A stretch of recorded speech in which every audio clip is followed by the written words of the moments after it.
నమస్తే. నేను మీ Samata. SALT supporting Andhra's learning transformation. ఈ ఇనిషియేటివ్, ఈ ప్రోగ్రాంలో భాగంగా Andhra Pradesh state government 60 days certification course for teaching classes 1 and 2 and 120 days certification course for Anganwadis. 60 days certification course class 1 and 2 Gyan Prakash and this is called Gyan Jyoti. ఇందులో భాగంగానే మనం దీని మీద ఫోకస్ చేస్తున్నామంటే ఫౌండేషనల్ స్టేజ్. ఫౌండేషన్ ఏదైతే కరెక్ట్గా ఉంటుందో దానిపైన మనం వీ కెన్ గో అండ్ లే how many buildings, so many buildings కదా, ఎంత కాస్త అంత మనం కట్టుకోవచ్చు. సో ఫౌండేషన్ స్టేజ్లో మనం ఏంటి జాగ్రత్తలు పడతామంటే లాంగ్వేజ్ చూస్తాము అండ్ మ్యాథమెటిక్స్ చూస్తాం. ఓకే, ఇప్పుడు మనం దీనికి కావాల్సిన డే వైజ్ యాక్టివిటీస్ ఏంటి, వీటిని స్ట్రెంథెన్ చేయడం కోసం and also teaching material and బేసిక్గా ఇంపార్టెంట్ థింగ్ ఏంటంటే కమ్యూనిటీ ఇన్వాల్వ్మెంట్ కూడా ఇంపార్టెంట్ ఇక్కడ. Because for laying better generation, better to become or to make the better generation, we have to lay the strong foundation. For that we need to take help from all the stakeholders like teachers, student, headmasters and parents, village heads, all other community members. okay ఇదంతా పక్కన ఉంచండి. ఈరోజు మనం ఇప్పుడు first foundation stage అనేసరికి మనకి హ్యూమన్స్కి యానిమల్స్కి variation ఏంటి? We have the brain, whereas they also have the brain. Only the difference is intellectuality. We have that, rather they don't. Okay, ఇప్పుడు brain growth and development. Brain ఎలా grow అవుతుంది? Brain develops 85% at the age of 8 years, and also around 95% brain grows in the size. 95% సైజ్లోని పెరుగుతుందంటండి brain by the end of 8 years. అంటే for example నేనున్న నా brain size నా కూతురికి 7-8 years ఉంటాయి. నా కూతురు బ్రెయిన్ సైజు నా బ్రెయిన్ సైజు ఒకటే. It's a wonder.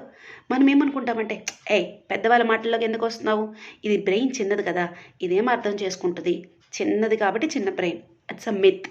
No, they have the strength to understand. అర్థం చేసుకునే ఎబిలిటీ డెవలప్ అవుతుంది. అయితే బ్రెయిన్ ఎలా డెవలప్ అవుతుంది? మరి బ్రెయిన్ డెవలప్ అవడానికి ఎవరు కారణం? గ్రోయింగ్ అంటే సైజ్లో గ్రో అవుతుంది. ఓకే, డెవలప్మెంట్, వీటికి ఎవరెవరు కారకాలు? Actually brain growth and development depends on 2 factors. ఒకటి హెరిడిటరీ, ఇంకోటి ఎన్వైరన్మెంట్.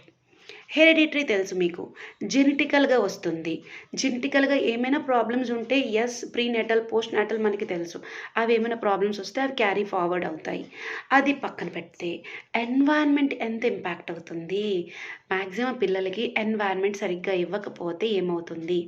ఈ బ్రెయిన్లోని ఏమవుతుందంటే న్యూరల్ కనెక్షన్స్ ఉంటాయండి. ఆ న్యూరాన్ కనెక్షన్స్ కాల్డ్ సినాప్సెస్. ఈ న్యూరల్ కనెక్షన్స్ ఏం చేస్తాయంటే ఇన్ఫర్మేషన్ని ట్రాన్స్మిట్ చేస్తాయి. ఈ కనెక్షన్స్ వల్ల అప్పుడు కోగ్నిషన్ జరుగుతుంది, అంటే అండర్స్టాండింగ్ జరుగుతుంది. దానివల్ల ఏమవుతుంది? బ్రెయిన్ డెవలప్మెంట్ జరుగుతుంది. ఏదైనా ఒక విషయాన్ని తెలుసుకోగలుగుతారు. ఇది మనం ఎంత స్ట్రెంథెన్ చేస్తే, ఎంత ఎక్కువ ఇస్తే అంత brain develops, brain strengthens, neural connection strengthens, లేకపోతే వీకెన్స్. ఇది ఓన్లీ మన చేతిలోనే ఉంటుంది, మన ఇచ్చే ఇన్పుట్ బట్టి ఉంటుంది. ఓకే, ఇప్పుడు మనం చూద్దాము ఎలా ఇన్పుట్ ఇవ్వాలో. ఇప్పుడు మన ఇంట్లోని parent, especially mother is the first guru అంటారు, తర్వాత family is the first society అంటారు. సో ఇంట్లో నుంచి స్టార్ట్ చేద్దాం. ఇంట్లో ఎలా ఉండాలి? How we should deal with the children. 0 to 8 years కిడ్స్కి మనం ఎలా డీల్ చేయాలి? ఎస్, మనం వాళ్ళతోటి ప్రేమగా ఉండాలి. We need to hug them. మనం వాళ్ళు హగ్ చేసుకుంటూ, ప్యాంపర్ చేసుకుంటూ, వాళ్ళకి అవసరమైనప్పుడు ఐ కాంటాక్ట్ చేస్తూ మనం చెప్తూ ఉండాలి. ఫర్ సపోజ్ మనం మార్కెట్కి వెళ్తే we have to take our kids along with అస్.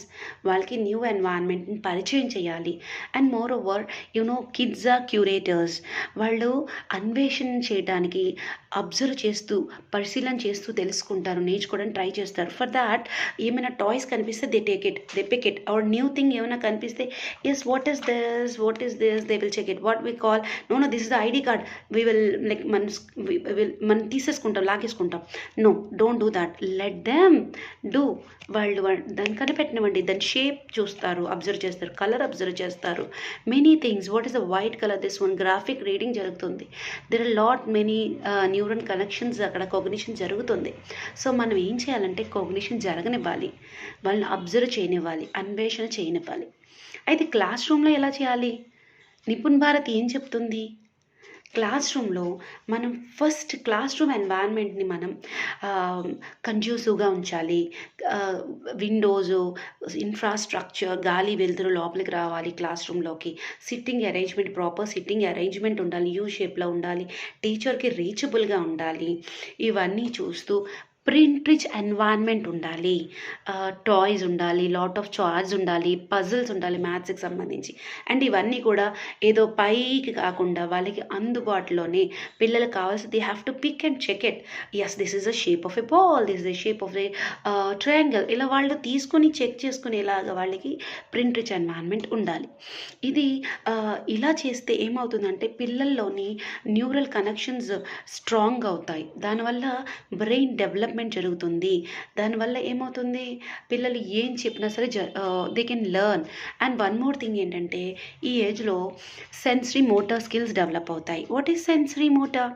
ఇప్పుడు మనకి 2 ఫిజికల్ డెవలప్మెంట్స్లో ఒకటి fine motor skills and gross motor skills develop అవుతాయండి. ఇందులోని ఫైన్ మోటార్ స్కిల్స్ అంటే లైక్ సూక్ష్మ కండరాలు అనమాట. వీటిని ఈ muscles movement like hand movement strengthen అవ్వాలి. హ్యాండ్ మూమెంట్ స్ట్రెంథెన్ అవ్వాలంటే మనకి హ్యాండ్స్ ఆన్ ఎక్స్పీరియన్స్ ఇవ్వాలి వాళ్ళకి. ఫర్ ఎగ్జాంపుల్ మట్టి పిసకటం, వాటి ద్వారా క్లేస్ తోటి, మౌల్డ్స్ తోటి వాళ్ళు బొమ్మలు చేయటం, ఇవన్నీ మనం చేయించవచ్చు. ఇంకా లాట్ ఆఫ్ యాక్టివిటీస్ ఉంటాయండి. చేతితోటే ఈ స్ట్రాని అని పీల్చడం, వదలటం, హ్యాండ్ తోటి ఏదైనా పిక్ చేసి they have to count it, లేకపోతే ఒక బీడ్స్ని పేర్చడం, ఇలాగా ఐ హ్యాండ్ కోఆర్డినేషన్ జరగాలి. అండ్ గ్రాస్ మోటార్ స్కిల్స్ కూడా డెవలప్ అవుతాయి ఇదే ఏజ్లో. What are gross motor skills? These are higher muscle movement అనమాట. Like running, jumping, walking, swimming, jogging, వీటికి సంబంధించి చాలా యాక్టివిటీస్ మనం డిజైన్ చేసుకుంటామండి. ఫర్ ఎగ్జాంపుల్ మన స్కూల్లోనే రింగ్స్ ఇచ్చారు కదండి.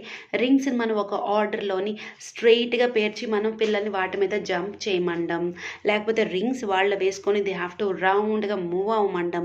ఆ రింగ్స్ తోటి మనం ఓన్గా అథెంటిక్గా నంబర్ ఆఫ్ యాక్టివిటీస్ డిజైన్ చేసుకోవటం.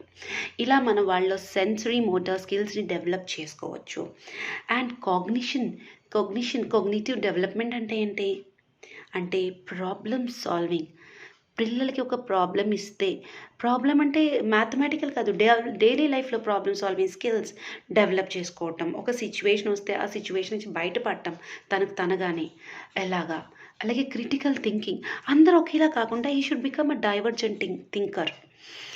అలా డైవర్జెంట్ థింకర్సే ఈ సొసైటీకి కావాలి. ఆ స్కిల్స్ని డెవలప్ చేయటం, అలాగే క్రియేటివిటీ డెవలప్ చేయటం, ఇవన్నీ హయ్యర్ ఆర్డర్ కాగ్నిషన్ స్కిల్స్ అనమాట. ఇవన్నీ కూడా మనం ఈ ఫౌండేషన్ స్టేజ్లోనే, పునాది లెవెల్లోనే మనం వేయాలన్నమాట.